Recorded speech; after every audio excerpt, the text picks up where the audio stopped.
The grand ballroom of the Intercontinental was a galaxy of shimmering gowns and tailored tuxedos, a universe Zola Adebayo felt she had no right to inhabit. She clutched the stem of her champagne flute, the cool glass a stark contrast to the nervous heat flushing her skin. Across the room, bathed in the soft glow of a crystal chandelier, he stood there. Marcus. Her ex. The architect of her most recent heartbreak, a man who had chiseled away at her confidence until she felt like a ruin. He was laughing, that easy, charming laugh that had once captivated her and now only served as a bitter reminder of her own naivety. He was with a new woman, a statuesque blonde draped in crimson, but his eyes, those sharp, calculating eyes, kept finding hers. He was enjoying this, she knew. Enjoying her discomfort. Panic, cold and sharp, began to prickle at the edges of her composure. She had to get out of his line of sight. She had to breathe. Turning abruptly, she scanned the periphery of the crowd, her gaze landing on a man standing alone near the velvet drapes of a floor-to-ceiling window. He was a portrait of quiet intensity, his presence a stark anchor in the swirling sea of socialites. He was tall, impeccably dressed in a dark, custom-fit suit that spoke of understated power, and his features were strikingly handsome. Korean, she guessed, with sharp cheekbones and intelligent eyes that seemed to absorb everything around him without effort. He held a glass of whiskey, the amber liquid catching the light, and he seemed utterly unconcerned with the networking and preening that defined the evening. He was simply watching. An idea, born of pure desperation, bloomed in Zola's mind. It was insane. It was forward. But it was better than suffocating under Marcus's triumphant gaze. Taking a steadying breath, she smoothed down the emerald silk of her dress and began to walk, her heart a frantic drum against her ribs. He saw her coming, his gaze shifting from the crowd to her, a flicker of something unreadable in his dark eyes.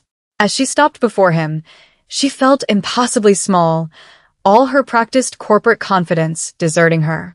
Her voice, when it came, was a breathy whisper she barely recognized as her own.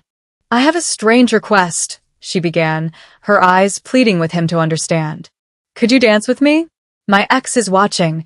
She risked a glance over her shoulder, and the man's eyes followed hers, resting on Marcus for a beat before returning to her face. A long moment passed. She expected a polite refusal, a condescending smile. Instead, a slow, almost imperceptible smirk touched the corner of his lips. He set his whiskey glass down on a nearby table with a deliberate, unhurried motion. Then he extended his hand. "He has poor taste," was all he said, his voice a low, smooth baritone that sent an unexpected shiver down her spine. "It would be my pleasure." As his hand enveloped hers, a current of warmth shot up Zola's arm, a startling jolt of electricity that silenced the frantic noise in her head. He led her to the dance floor, his movements fluid and assured, parting the sea of bodies with an effortless grace.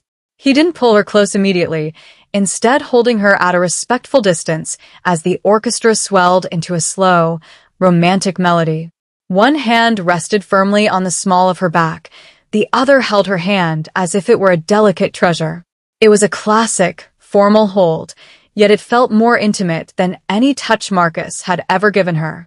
The man, whose name she still didn't know, was a phenomenal dancer.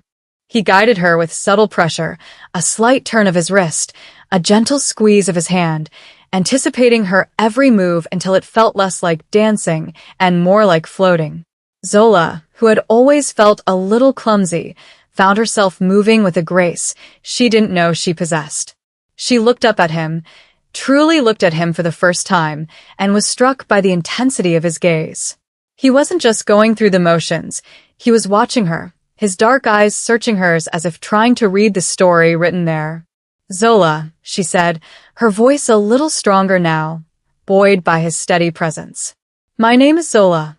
A genuine smile finally broke through his stoic facade, transforming his handsome features into something breathtaking. "Jean Wu," he replied. "And Zola, you can relax. You're safe with me." The words were simple, yet they landed with profound weight. Safe. When was the last time she had felt that? She allowed herself to melt just a little, the rigid tension in her shoulders easing. From the corner of her eye, she saw Isabella, her direct superior and a woman who thrived on office gossip, watching them with a predatory gleam in her eyes. Zola's stomach tightened, but then Jinwoo dipped her unexpectedly, a playful, elegant movement that made her gasp and then laugh, a real, unforced laugh. When he brought her back up, their faces were closer, and she could smell the faint, clean scent of his cologne, a subtle mix of sandalwood and something distinctly masculine. The song was ending, and a part of her mourned it. Just as the final note faded, a sneering voice cut through their bubble. Well, look who cleaned up. It was Marcus, his arm possessively around the blonde, his smile a cruel slash across his face. Finding new toys already, Zola? Before Zola could even form a response, Jinwoo stepped slightly in front of her, a subtle but definitive shielding gesture. He didn't raise his voice, he didn't posture, but the sheer force of his quiet confidence seemed to suck the air out of the space around them. I believe, Jinwoo said, his voice dropping to a dangerously calm level. The lady and I were having a private moment. He held Marcus's gaze, and Zola saw a flicker of genuine fear in her ex's eyes before he scoffed, grabbing his date's arm and stalking away. Jinwoo turned back to Zola, his expression softening. Are you all right? She could only nod, her throat tight with a mixture of shock and a bewildering sense of gratitude. Who was this man? The following Monday morning, the sterile, air-conditioned chill of the boardroom was a world away from the warmth of the ballroom. Zola sat at the long, polished mahogany table, her portfolio open, her heart hammering against her ribs with a familiar pre-presentation anxiety. Today was the day. The official introductory meeting with executive team from Daehyun Group, the Seoul-based conglomerate considering a multi-billion-dollar merger with their firm. This deal was her baby. She had spent the last 6 months leading the research and proposal team, and a successful presentation today would all but guarantee her the senior project director promotion she so desperately coveted. Isabella sat opposite her, a picture of smug composure, already currying favor with the existing board members. Zola's friend, Chloe, shot her an encouraging thumbs up from further down the table. The boardroom doors swung open, and Mr. Henderson, their current CEO, walked in, beaming. Good morning, everyone. It is my distinct honor to introduce you all to the new Chief Executive Officer of the Daehyun Group, the man who will be making the final decision on this merger. Zola looked up, a polite, professional smile plastered on her face, ready to impress. The man who walked in behind Mr. Henderson was not some stern, older executive. It was him. It was Jinwoo. He was dressed in a sharp, navy blue suit, his hair impeccably styled, but his eyes were the same, intense, perceptive, and now, fixed directly on her. A slow-burning fire of pure, unadulterated horror crawled up Zola's neck. The man she had asked to be her fake dance partner, the stranger she had whispered her secrets to in a moment of panic, was the billionaire CEO who held her entire career in his hands. Dramatic irony wasn't a strong enough term for this. This was a cosmic joke of epic proportions. Jinwoo's expression was impassive, betraying nothing, but she saw it. A brief, almost imperceptible flicker of recognition in his eyes as they met hers. He knew. Of course he knew. He took his seat at the head of the table, the seat of ultimate power, and the meeting began. Zola felt like she was in a dream, her own voice sounding distant as she was introduced. When it was her turn to present, she walked to the podium on unsteady legs, her carefully prepared speech feeling like ash in her mouth. She could feel his eyes on her, and she risked a glance. He was leaning back in his chair, observing her with that same quiet intensity from the gala. But this wasn't a dance floor. This was a battlefield. Ms. Adebayo was our lead on this proposal. Isabella's voice dripped with saccharine sweetness as she interjected. She's very passionate. We all had quite the eventful weekend at the Intercontinental Gala, didn't we, Zola? The thinly veiled jab was a declaration of war. Zola's cheeks burned, but She met Isabella's venomous gaze with a steady one of her own before turning her attention back to the man at the head of the table. She had to salvage this. She took a deep breath, straightened her shoulders, and began to speak, her voice shaking only for a moment before it found its strength. She would not be defined by a desperate moment in a ballroom. She would be defined by her work. The week that followed was a masterclass in corporate sabotage, orchestrated by a bitterly jealous Isabella. The first blow landed on Wednesday. Zola was hours away from presenting the finalized Q3 financial projections for the merger, projections she had personally triple-checked, when she discovered the master file was corrupted. Not just corrupted, but wiped clean, replaced with a nonsensical string of characters. A cold dread washed over her. This wasn't a server glitch. This was deliberate. She spent the next 36 hours working around the clock with Chloe, painstakingly reconstructing the data from raw source files, fueled by black coffee and a burning sense of injustice. They made the deadline by a razor-thin margin, but Zola was exhausted, the shadows under her eyes telling a story of sleepless nights and mounting stress. Jin Woo had been in the presentation, his face an unreadable mask as she walked the board through the resurrected numbers. He asked sharp, incisive questions, giving no quarter, but his gaze seemed to linger on her, a silent inquiry into the strain she was obviously under. The second blow was more personal and far crueler. On Friday morning, an email announced the hiring of a new short-term consultant for the merger's marketing synergy division. The consultant was Marcus. Zola felt the blood drain from her face as she saw him striding through the office, shaking hands, oozing that familiar, insincere charm. He locked eyes with her across the open-plan workspace and gave her a slow, smug wink. It was Isabella's doing, of course. A strategic move designed to throw Zola completely off her game.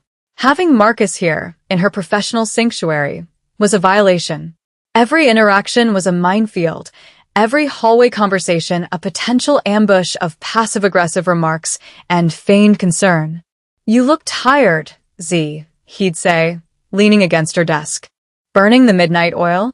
You always did take things too seriously."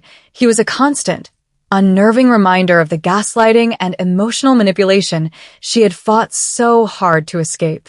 Her self-doubt, a beast she thought she had slain, began to stir in its cage.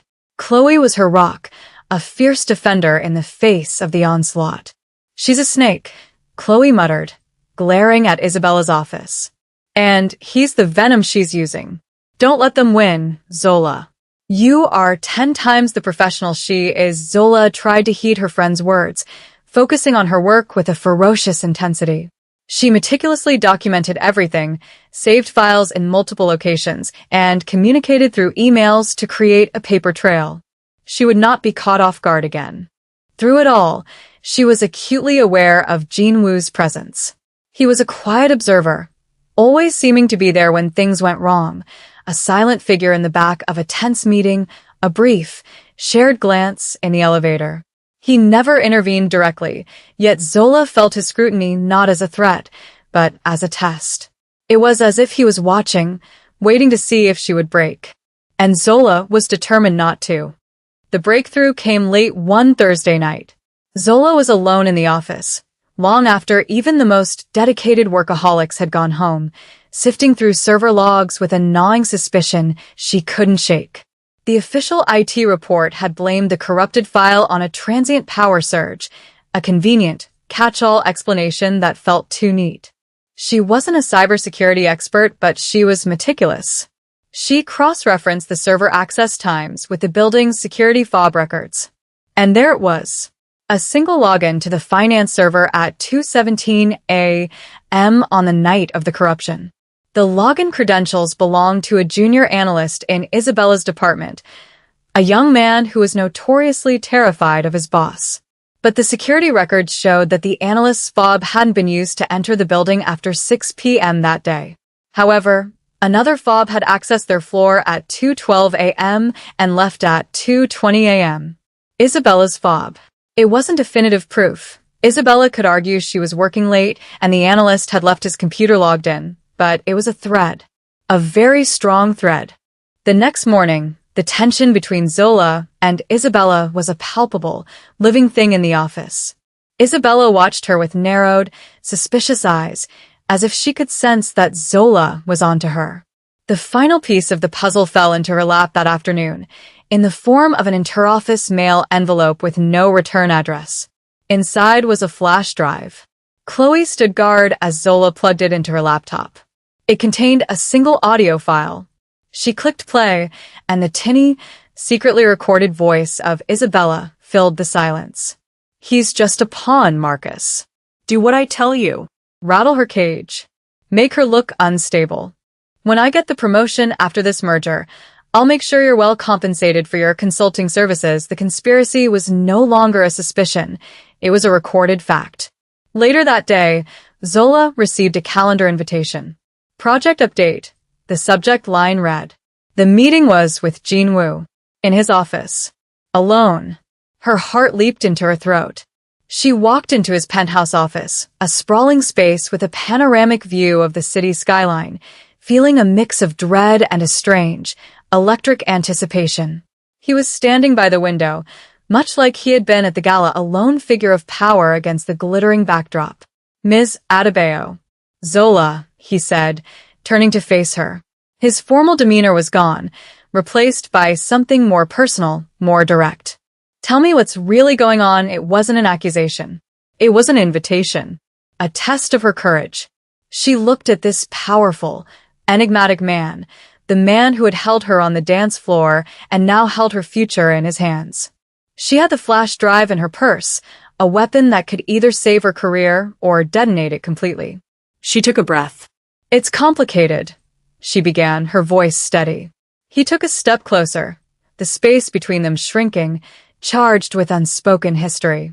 "I'm not afraid of complicated," Jin Woo said, his voice low and resonant. "I value the truth." "Show me." It was in that moment she knew. He wasn't just another corporate suit. He was an ally. And the game had just changed.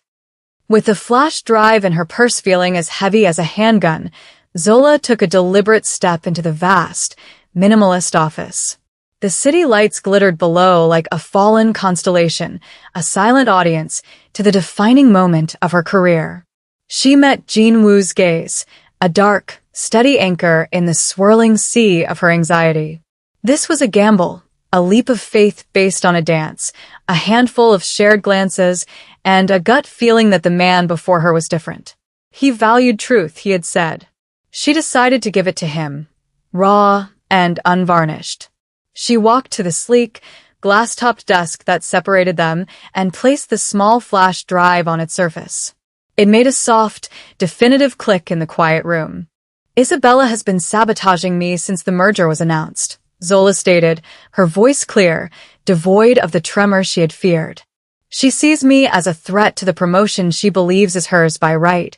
She proceeded to lay it all out, a chronological account of the deceit. She explained the corrupted financial projections, the impossibility of a random glitch, and her discovery in the server and security logs, the digital footprints that pointed directly to Isabella's late-night visit. She then told him about Marcus, about his sudden, strategic appearance as a consultant, and the campaign of psychological harassment that followed. Jin Woo listened without interruption, his expression unchanging, but Zola could see a muscle tightening in his jaw. When she was finished, he picked up the flash drive, turning it over in his long, elegant fingers. "And this?" he asked, his voice a low rumble. "This," Zola said, her resolve hardening, "is a recording of Isabella telling Marcus to make me look unstable and promising to pay him off once she secures the promotion." Jin Woo stood motionless for a long moment, his gaze fixed on the drive. Then he looked up at her, and for the first time, she saw the ice in his eyes melt away, replaced by a searing heat. It wasn't pity. It was a cold, controlled fury. "In my world, Zola," he said, his voice dangerously soft, "loyalty is everything. Betrayal is dealt with. I knew something was wrong. The sheer number of coincidences and last-minute saves surrounding your work was statistically improbable. I don't believe in luck. I believe in resilience." I was waiting to see how you would handle it. He walked around the desk, closing the distance between them until he was standing just a few feet away. You have not disappointed me. A profound sense of relief washed over Zola, so potent it almost made her knees weak. He believed her. He had seen her struggle, and he had been waiting for her to fight back. "What do we do now?" she asked, her voice barely a whisper. He gave her a sharp, predatory smile that was both terrifying and thrilling. "Now," he said, "we let her build her own gallows. And then we hand her the rope." The plan was simple in its elegance and brutal in its execution. They would proceed as if Zola had never spoken to him, as if she were still struggling, isolated, and on the brink of failure. The final merger approval meeting was scheduled for the following Friday, and Jinwoo decreed that Isabella and Zola would give a joint presentation. "She will be expecting you to fail," Jinwoo explained during one of their clandestine late-night planning sessions in his deserted office. "She will try to seize the moment, to present herself as the hero who saved the deal from your incompetence. We will give her every opportunity to do so." Over the next week, Zola played the part of a woman unraveling. She let Marcus's taunts seem to land, feigning frustration. She appeared flustered in team meetings, allowing Isabella to publicly correct her on minor points, a smug, triumphant look on the older woman's face. It was a difficult, draining performance, but the knowledge that Jinwoo was her silent partner, a powerful, unseen force watching from the wings, gave her a strength she had never known. Their strategy sessions became the anchor of her week. After the office emptied, she would take the private elevator to the penthouse floor. There, surrounded by blueprints and financial models, they would work, the city lights their only witness. The line between professional and personal began to blur in those quiet hours.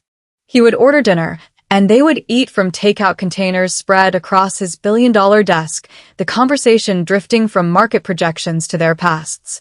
She learned he had built his empire from the ashes of his family's disgraced company, that his quiet demeanor masked a relentless drive.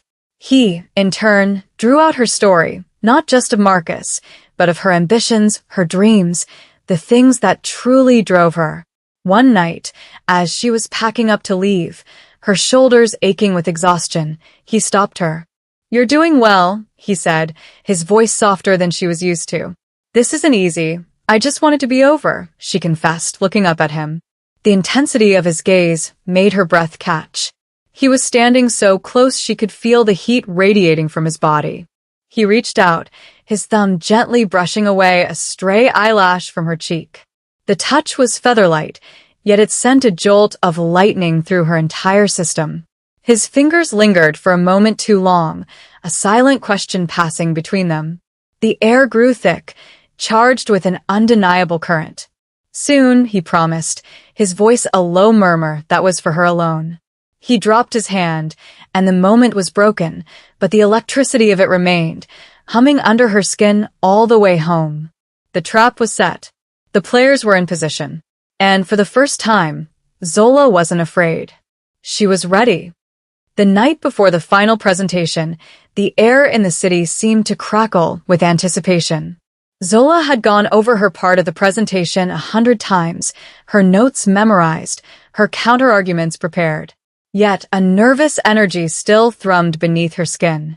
Just as she was about to call it a night, her phone buzzed. It was a text from Jinwoo.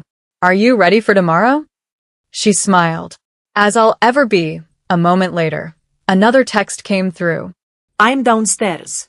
"Let me buy you a drink." "You've earned it." Her heart did a frantic little flip. She found him parked in a sleek black car, the kind that purred rather than rumbled. He wasn't in his usual power suit, but a simple black cashmere sweater that made him look younger, more approachable.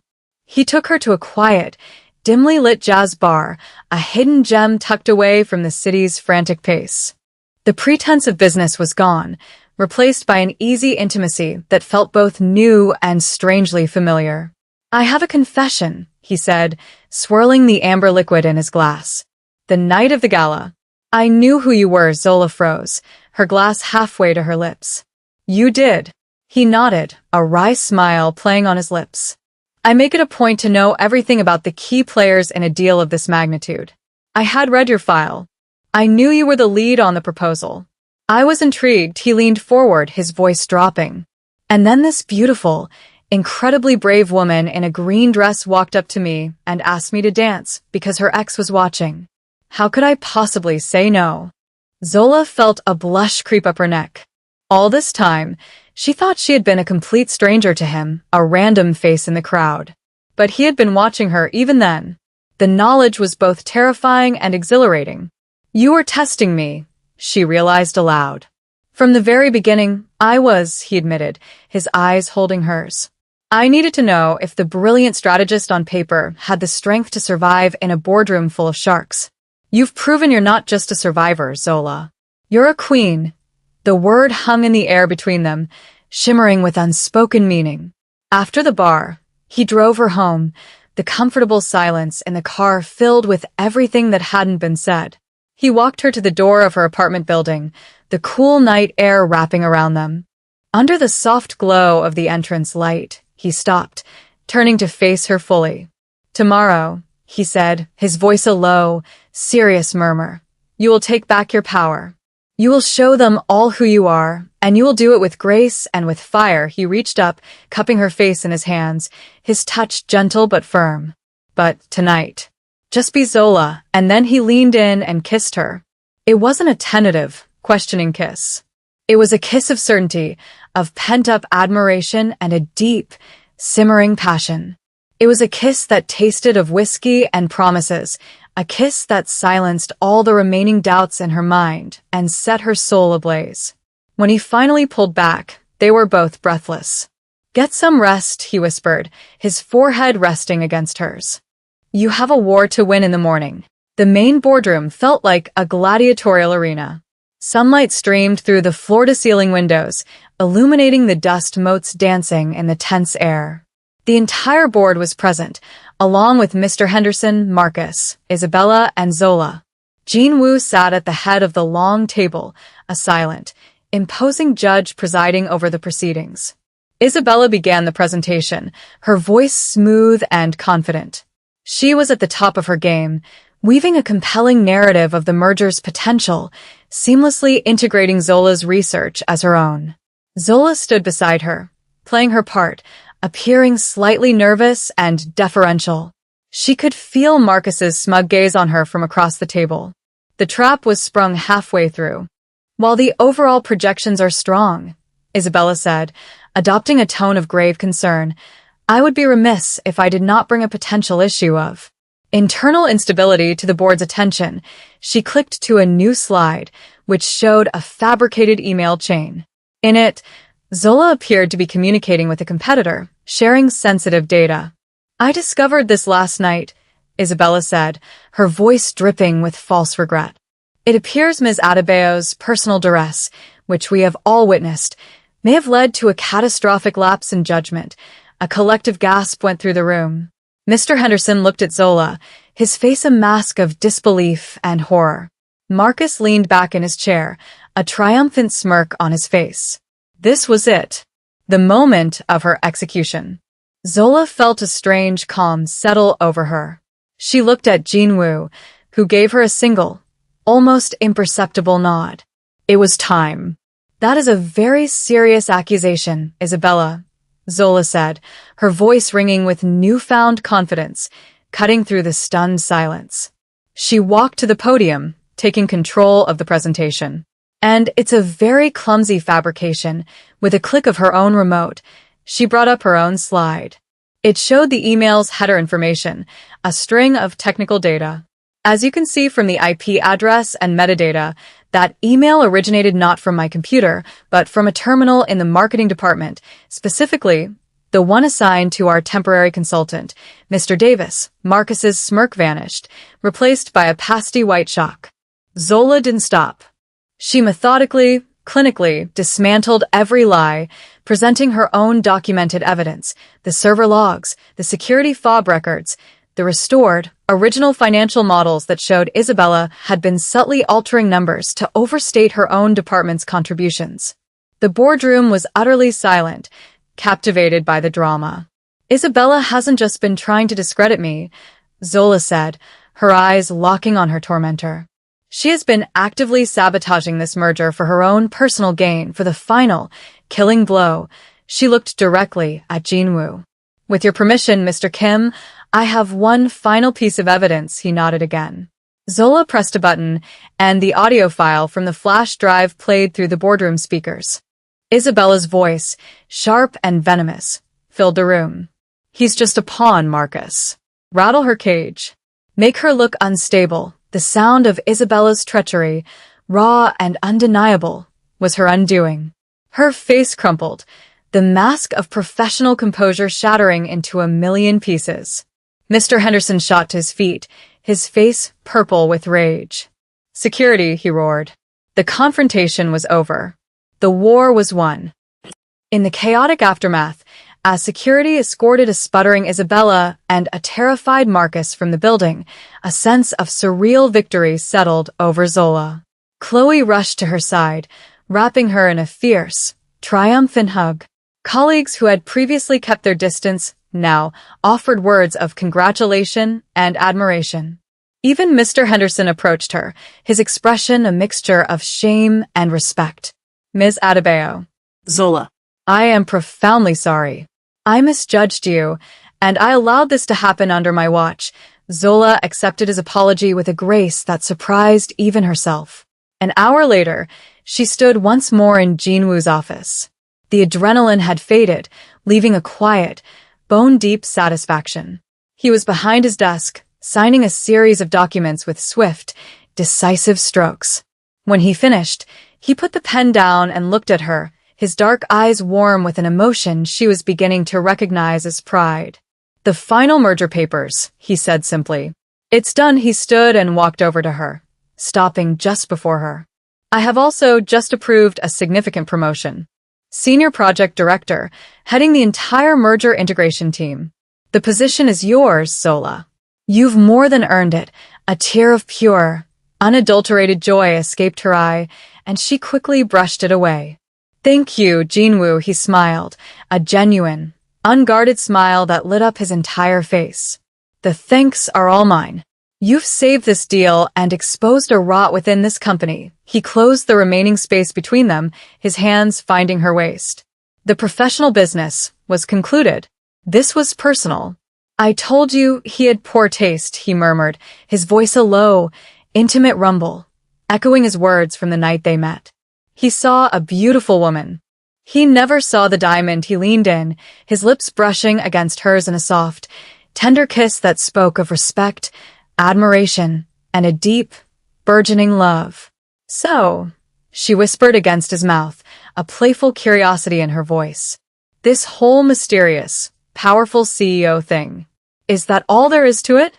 Or should I be worried about hostile takeovers in more than just the business sense? Jinwoo chuckled, a rich, warm sound that vibrated through her. He pulled her closer, his arms wrapping around her in a possessive, protective embrace. Let's just say, he whispered, his eyes dancing with a dangerous, captivating light, that my family has always been very persuasive. And I always get what I want. He kissed her again, deeply and passionately, and as she melted into his embrace, looking out at the endless city lights that stretched before them,